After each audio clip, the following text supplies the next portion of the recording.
The moment I remember most clearly is not when the judge stopped walking. It is the 3 seconds before that, when my mother was laughing at something his wife had said, her hand pressed flat against her collarbone, the way she does when she wants everyone to know she is having a wonderful time, and my father was cutting his roast into precise squares, the way he has done at every dinner for 30 years. And my brother was leaning toward his fiancée, with his shoulder touching hers, and I was sitting at the far end of the table, nearest the kitchen door, with a place card, written in my mother's handwriting, that had somehow managed to make even my own name look like an afterthought. Then the judge stopped. He had been mid-sentence about what it means to build a life with someone who already knows who you are when he simply ceased moving. He was holding a glass of sparkling water. The table was my parents' dining room in Oakville. The tablecloth was the ivory one my mother only brings when she needs the room to look like a different room than it actually is.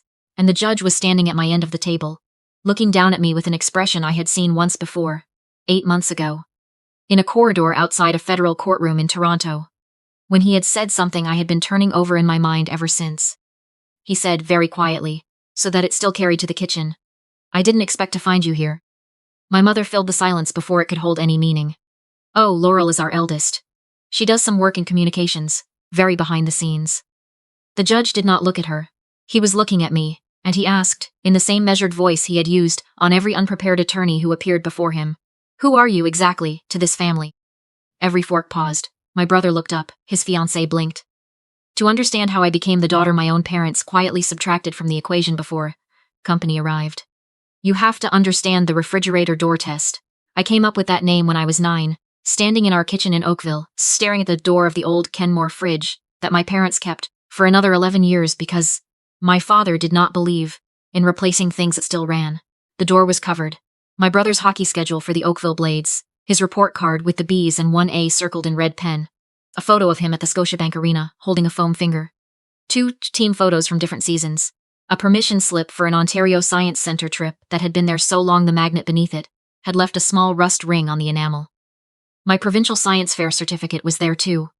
3rd place. It was folded once and wedged behind the corner of his junior hockey photo so that you could see one edge of it and a partial line that read recognized for excellence in. The rest was hidden. I pulled it out and put it in the center of the door. The next morning it was back behind the hockey photo. I never touched it again. What I did instead was decide that the fridge door was not the only wall in the house, and that I would figure out which ones I could move on my own. I got into the journalism program at the University of Toronto. My brother went to Sheridan College for business administration. When I left for Toronto in September with 2 bags and a Presto card I had loaded with $40, my mother stood on the front porch and said, not unkindly, but somehow worse than unkindly, "Just don't go down there thinking the city owes you something, Laurel." My brother drove me to the GO station.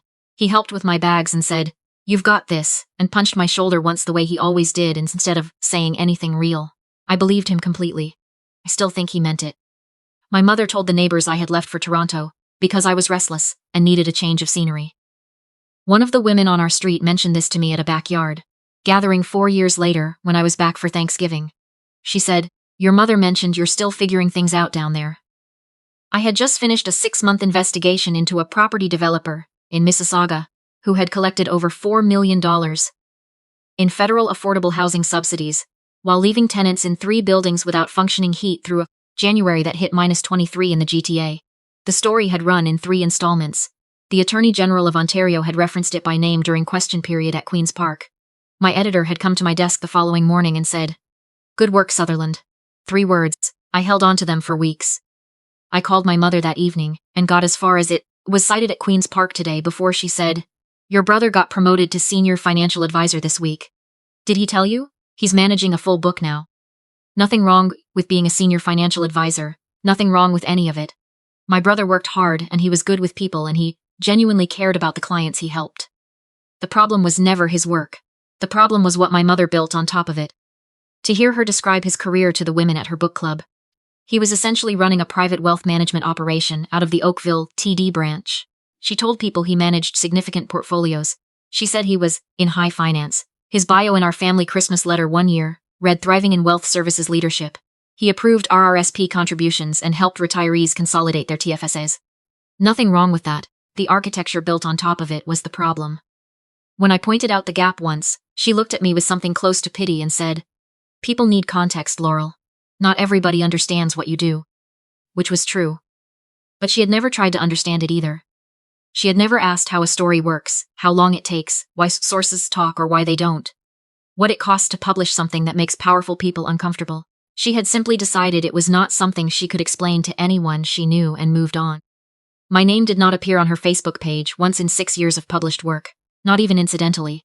There was a family photo from my aunt's place in Barrie one August that she posted from her phone while we were all still sitting on the deck. I was cropped to my left elbow, just my sleeve and the edge of my shoulder. My brother was front and center, arm around our cousin, grinning. 8 months before that dinner, I covered a federal housing tribunal case that ran 11 days in a Toronto courtroom. The presiding judge was methodical and without patience for anything unprepared. The kind of judge who reads every submission completely and gives no indication of what he thinks until the moment he is ready to tell you exactly.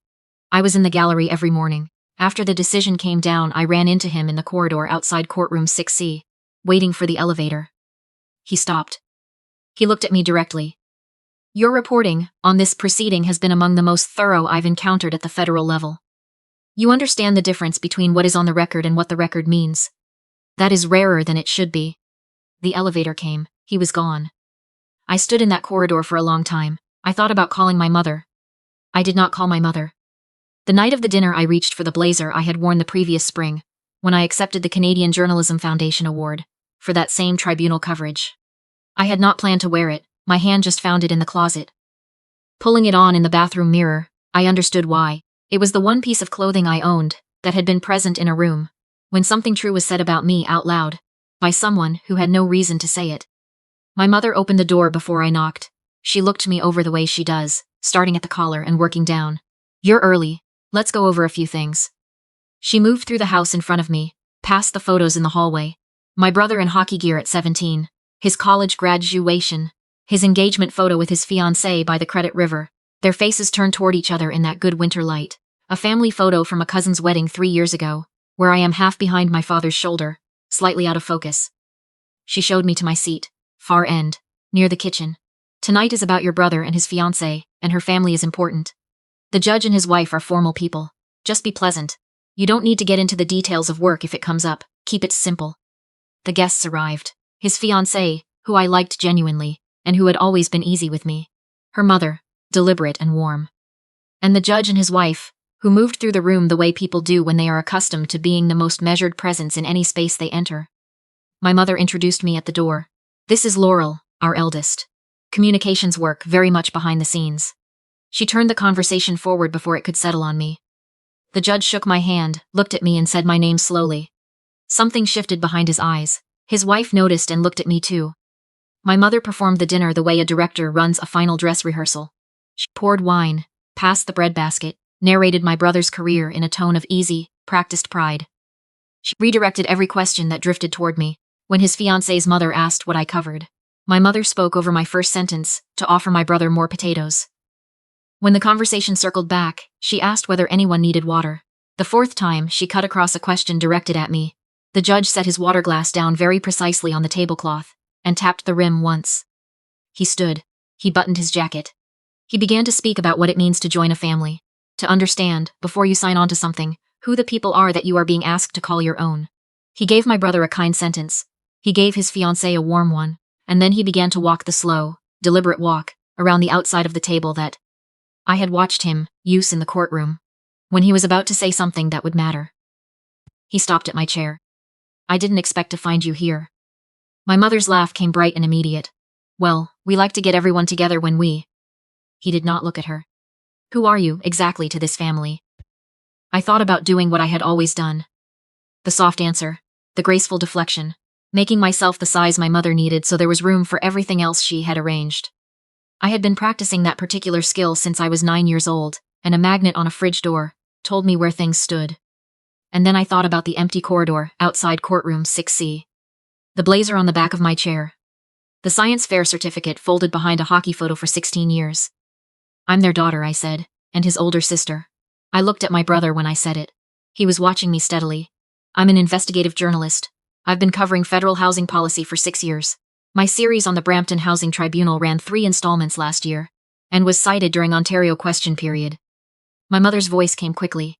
She does a bit of writing, but honestly it's more of a support. The judge turned toward her for the first time all evening. He did not change his volume, he did not need to. Mrs. Sutherland, your daughter's reporting on the federal housing case last winter was entered into the evidentiary record of the tribunal I presided over. 3 of the formal submissions referenced her work by name. It shaped how the arguments were framed and how the decision was reasoned. It was, without qualification, exceptional work. His fiancée's mother set her wineglass down. Her voice was level and absolutely even. You told us she worked in an office, something administrative. My mother smoothed her napkin against her lap. I just didn't want to make a whole thing of it. Her work can be polarizing. There are always complaints when she publishes something. I didn't want that energy following your family into this relationship. His fiancée looked at my brother. Your mother told my parents that your sister had been having a difficult time professionally. That it was better not to bring up her work situation. My brother put both hands flat on the table. He looked at our mother. The expression on his face was one I had not seen in 30 years of being his older sister. It was not anger, not quite. It was something slower and heavier than anger, like something had solidified all at once. That isn't true, he said. Laurel has not been having a difficult time. She has been doing the opposite of a difficult time. Why would you tell them that? My mother's eyes filled. I was trying to give everyone a clean picture. I didn't want controversy following you both into a new relationship. The judge's wife rose slowly from her chair. She had been very still all evening, and when she stood the room recalibrated around her. What you did, she said, was remove one of your children from the picture, so the frame would look the way you wanted it to. That is not a mother protecting her family. That is a woman editing her family to protect her own image. My father, who had been cutting his roast into precise squares for 45 minutes, and had not offered a single word all evening, set down his knife. He looked at my mother across the length of the table. She's right, Linda. The judge walked to my end of the table and placed a business card beside my water glass. If you're ever considering a journalism fellowship or a panel, Miss Sutherland, you have my number. His fiancée looked at my brother for a long moment, then at her hands. Then she took the ring off. Not dramatically. No scene. Just carefully. The way you set something down that you intend to be able to pick up again, and placed it on the tablecloth beside her plate. I'm not saying no, she said. I need you to understand that clearly. I'm saying not yet. Because I didn't know this was the story I was walking into, and I need to figure out whether I should have known. I stood, I folded my napkin, I picked up my blazer. I looked at my mother. She was looking at the tablecloth. I love you, I said.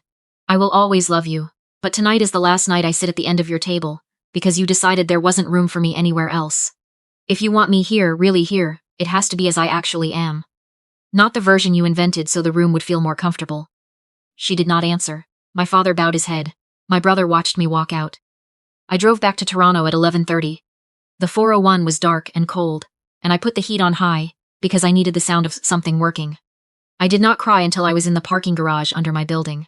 Then I sat there for a while and let it happen, and then I went upstairs. 13 messages by morning. My mother, in sequence, hurt, then wounded, then quietly accusatory. The last one read, I hope whatever you proved tonight was worth it. My brother at 12:47 a.m. I didn't know she said those things to them. I need you to know I didn't know. My father at 6:22 a.m. A single message, 4 words, I am sorry, Laurel. 4 words. More honest than anything he had managed to say to me in the previous decade. A number I didn't recognize sent a message 2 hours later. His fiancée's mother, asking if I would ever be open to coffee. We met at a cafe near her place in Burlington 3 weeks later. She sat across from me with her hands wrapped around a latte and said, Your mother told us you'd been struggling. She said it with such genuine concern that I didn't question it. She is very convincing when she is worried. She shook her head slowly. My husband has mentioned your work to me for months. He reads everything that enters his courtroom. He was not surprised to see you. He was surprised you were being kept at the end of the table. She asked me what I called the pattern. The name for it when your own family constructs a smaller version of you, and introduces that to the world instead of you. I told her about the refrigerator door. The science fair certificate folded behind the hockey photo. Moving it once and finding it back in the same place by morning. She was quiet for a moment then. Did it ever change? Once, I said, after all of this. My brother called 6 weeks after the dinner. He said, I always knew the version of you Mum gave people wasn't right. I think I told myself it wasn't my story to fix. A long pause. That was wrong. I'm sorry for letting it stand. He apologized the way real apologies work, which is slowly and in pieces, over several phone calls that didn't have a fixed purpose. He and his fiancée were in counseling. Not because the relationship was broken, he said, but because he wanted to understand what he had been living inside of without seeing it clearly. The ring went back on 3 months after that dinner. His fiancée sent me a photo one morning with no caption. Just her hand resting on the kitchen counter, the ring on her finger, early light coming through a window. I wrote back, I see it. Good. My mother called on a Tuesday afternoon in February. I was at my desk with 3 tabs open and a half-cold Tim Hortons on my left. She said, I've been telling people a story about you for a long time. I told it so often I stopped noticing I was still telling it. A pause. I think I didn't understand your work. And I didn't know how to be proud of something I couldn't explain to anyone, so I made it smaller. And then, I had to keep making it smaller to stay consistent with what I'd already said. And somewhere in there I think I started to believe parts of it. Another pause, longer. I should have asked you to help me understand it, instead of pretending it didn't matter. It was not the apology I had imagined as a child. It wasn't public. It wasn't a reckoning. It was a tired woman on a Tuesday afternoon in Oakville telling the truth, because she had finally run out of reasons not to.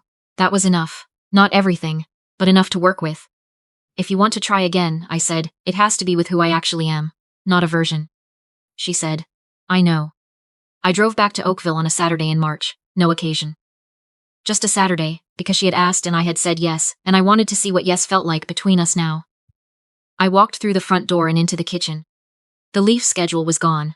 The engagement photo of my brother and his fiancée was there, and a Christmas photo of all of us together, and in the center of the refrigerator door, held up by a small red maple leaf magnet I had never seen before, was my provincial science fair certificate, 3rd place, awarded 20 years ago, slightly yellowed at the fold. It was in the center of the door. The corner where it had always been tucked was empty. There was a faint square of less faded enamel where something else had lived for a very long time, recently removed. She hadn't put anything else there yet. She hadn't known what to put there.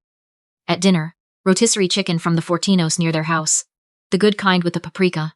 She asked me to walk her through how one of my investigations actually worked. From the beginning. Where does a story like that start? A plain question, the kind any parent might ask at any table. I told her. She asked questions when she didn't follow, nodded when she did, and did not once redirect the conversation toward my brother. She did not make the work smaller than it was or larger than it was. She just listened, and asked another question, and listened again. It was the most ordinary thing in the world, and between us it was not ordinary at all. And we both understood that without saying it. It was not a healed family. It was not the end of the work that still needed doing, but it was a door that had been sealed for most of my life, opened enough to let in some air. You don't walk away from moments like that. If you have ever sat at a table where your own family treated you like a background character in a story they were writing about themselves, hear this. Love that asks you to be less than you are is not love. It is a management strategy, and the difference matters because one of those things is about you, and the other was never about you at all. The night that Judge stood at my end of the table and asked who I was to my own family, I believed that telling the truth might cost me my mother for good. What it actually cost me was the role she had written. The oldest daughter who dims herself so the preferred child can appear brighter by comparison. Roles are not permanent. They only stay permanent as long as everyone keeps performing them. And if you are sitting at a table right now where belonging to them requires you to be less than you are, ask yourself one thing. Who decided that was the price of admission? Because the first person who needs to understand that you are done paying it is not them. It is you.